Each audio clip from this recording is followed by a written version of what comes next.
जति बजे पुग्नु पर्ने त्यति बजे ठ्याक्कै पुग्दैछु म।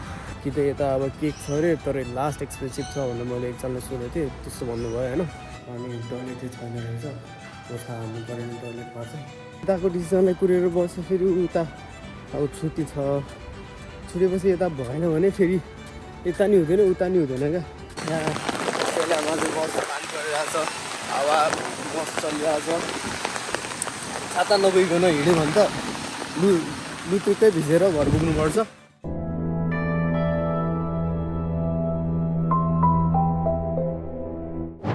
So morning guys, what's up everybody. कस्तो सबैजना सन्चै हुनुहुन्छ होला, पनि सन्चै छु है। अनि अहिले चाहिँ आज फ्राइडे हो, अनि यतातिर चाहिँ पानी परिरहेछ क्या मस्त, त्यही भएर छाता बोकेर हिँडिरहेको छु। अब कस्तो निन्द्राले मलाई दुःख दियो यार। हिजो 12 बजीतिर सुतेको थिएँ कि, अनि बिहान 7:40मा मलाई किङ्स क्रस स्टेसन पुग्नुपर्ने थियो क्या। अनि पुग्न त पर्ने थियो, तर अब उठेन रहेछ क्या। भर्खरै बुझेँ कि जति बजे पुग्नु पर्ने त्यति बजे ठ्याक्कै पुग्दैछु म। अन्त त्यो एउटा काम थियो क्या, कार वास गर्ने काम थियो, अनि ट्रायलको लागि बोलाएको थियो है। बिचरा ब्रोले टन्नै फोन हानिसकेछ मलाई। म त खतरा निदाएर बसिरहेको छु, सपनामा थिएँ। कस्तो मजाको निन्द्रा आइरहेको थियो, सपना आइरहेको थियो। बुझेपछि त झसाउनु ल म त्यहाँ जानुपर्ने है भनेर। त्यही भएर चाहिँ म निस्किँदैछु गएर होइन। अब मैले फोन गरेँ, उहाँले चाहिँ 9 बजीसम्म नि आइपुग न भनेर भन्यो। त्यही हो, बिहानबाट उठ्न गाह्रो भयो, त्यस्तै हुन्छ क्या, के गर्नु। ठिक छ। अनि पानी यस्तो परिरहेछ, यस्तो ठुलो नि पऱ्यो होइन क्या, सिम परिरहेछ। अनि तर छाता ओढेन भने चाहिँ भिज्छ होइन यो पानीमा। त्यही नै हो। सो अहिले हतार हिँडिरहेको छु म। भर्खर उठेर भिडियो खिचेर देखिरह होला है। पुरै आँखासँग नि सुनिन्छ क्या, भर्खर उठेर खिच्दाखेरि चाहिँ।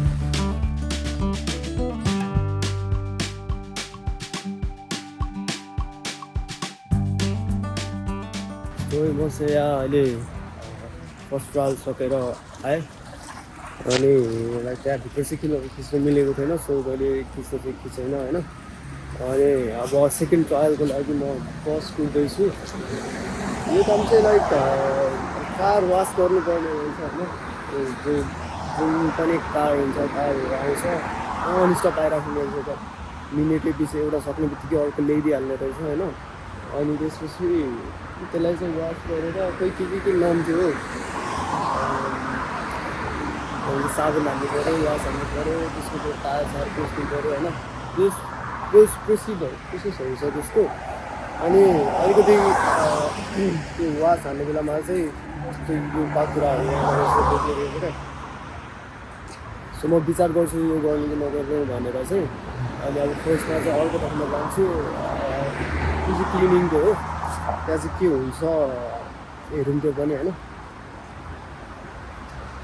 बस कुदाएको बसको टाइम सक्किनलाई मतलब यहाँ मोबाइलमा देखाएको टाइम गइसक्यो, तर बस आइपुगेको छैन हो। यस्तो भयो भने त म लेट हुन्छ फेरि। त्यो चाहिँ अलिक टाढै छ क्या, त्यहाँबाट चाहिँ त्यो हुन्छ नि त्यो सिडनी ओपेरा हाउस कटेर जानुपर्छ क्या, त्यो ब्रिज कटेर जानुपर्छ। यसो लगभग 1 घन्टा जति लाग्छ होला यहाँबाट त्यहाँ पुग्नुलाई नै। अनि 2टा बस चेन्ज गर्नुपर्ने छ। कतिखेर आउने हो यार बस, कुरै छु म।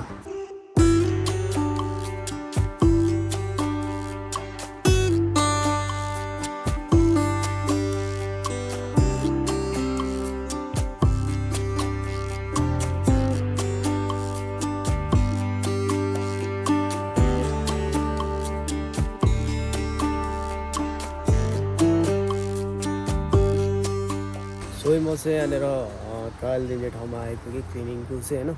अनि यसमा बसिरहेको छु झुला हान्दै। अब म चाहिँ चाँडै आइपुगेँ क्या, 12देखि थियो खास गरी चाहिँ म 11:25मा आएको कि अहिले 30 हुँदैछ अनि केही खानु पऱ्यो भनेर यसो हेरेको है माथि तल कहीँ पनि केही पनि होटल केही छैन क्या माथि पुग्नुपर्छ कि त यता अब केक छ अरे तर लास्ट एक्सपेन्सिभ छ भनेर मैले एकजनालाई सोधेको थिएँ त्यस्तो भन्नुभयो होइन सो अब 20 मिनट्स 20 30 40 50 20 मिनट जति यहीँ बसेर वेट गर्छु अनि त्यसपछि अब यहाँको ट्रायल के हुन्छ हेरौँ अनि डिसाइड गर्नुपर्छ यता गर्ने कि उता गर्ने भनेर त्यही नै हो यस्तो छ भ्यू ठाउँ चाहिँ है यहाँनिर टेस्ला छ टेस्ला म चाहिँ अहिले क्लिनिङको ट्रायलमा छु होइन अनि यहाँनिर चाहिँ यस्तो भुइँहरूलाई सफा गर्ने अनि यस्तोहरूमा चाहिँ क्लिन गर्ने होइन अनि टोइलेट चाहिँ छैन रहेछ पोछा हाल्नु परेन टोइलेटमा चाहिँ अनि अरू यस्तो हुन्छ नि डिटेल क्लिनिङहरू चाहिँ गर्नुपर्ने रहेछ अनि त्यही हो म गर्दैछु यस्तो हुँदो रहेछ यसमा चाहिँ यो चाहिँ त्यो कार क्लिनिङ भन्दा चाहिँ अलिक सजिलै छ तर अलिक विचार गर्नुपर्छ अब कुन गर्ने भनेर मलाई चाहिँ यही नै मन परिरहेको छ होइन सो हेरौँ के हुन्छ है सो है काम चाहिँ सकाएर आए काम मतलब ट्रायल चाहिँ सकाएर आएँ है तर यसले डिसिजन दिन चाहिँ भोलिसम्म लगाउँछ अरे अनि अब भोलिसम्म डिसिजन भयो भने त यतापट्टि फेरि मैले यो कार ट्रेन वासमा चाहिँ डिसिजन चाहिँ आजै दिनुपर्ने छ क्या 3 बजीसम्ममा खै यार के गर्ने भयो नि त अब त कहिले नपाएर नहुने कहिले अब बिटा पाए यताको डिसिजनलाई कुरेर बस्यो फेरि उता अब छुट्टी छ छुटेपछि यता भएन भने फेरि यता नि हुँदैन उता नि हुँदैन क्या के गर्ने होला डिसिजन त लिनुपर्छ सो अनि त्यो मान्छे जुन चाहिँ सुपरभाइजर थियो है त्यो जुन अघि मैले टेस्ला कार देखाएको थिएँ नि त्यसकै भित्र रहेछ क्या मैले हेरेको पनि थिएँ होइन तर मान्छे देखाएको पनि थिएँ तर सुपरभाइजर त्यही रहेछ क्या मैले बाहिर निस्केपछि पो थाहा भएर ल अब चाहिँ म फर्किँदैछु खतरा भोक लागिरहेको छ 2 बज्न थाल्यो है बाटो पनि कताबाट आएको थाहा छैन सो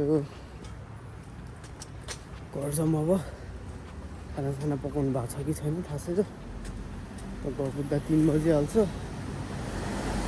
के पाएको छ यसो हेरेर खानु पर्ला गाह्रो छ यार तर यो काम चाहिँ एकदम सजिलो लाग्यो मलाई चाहिँ होइन हो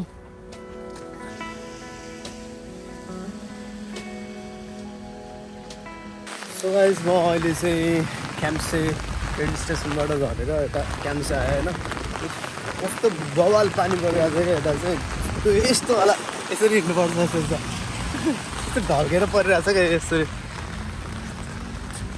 अनि उता चाहिँ पानी परेको थिएन है उता कता भन्ने उता अघि म गएर ठाउँतिर चाहिँ पानी परेको थिएन तर यतातिर चाहिँ मस्त पानी परिरहेछ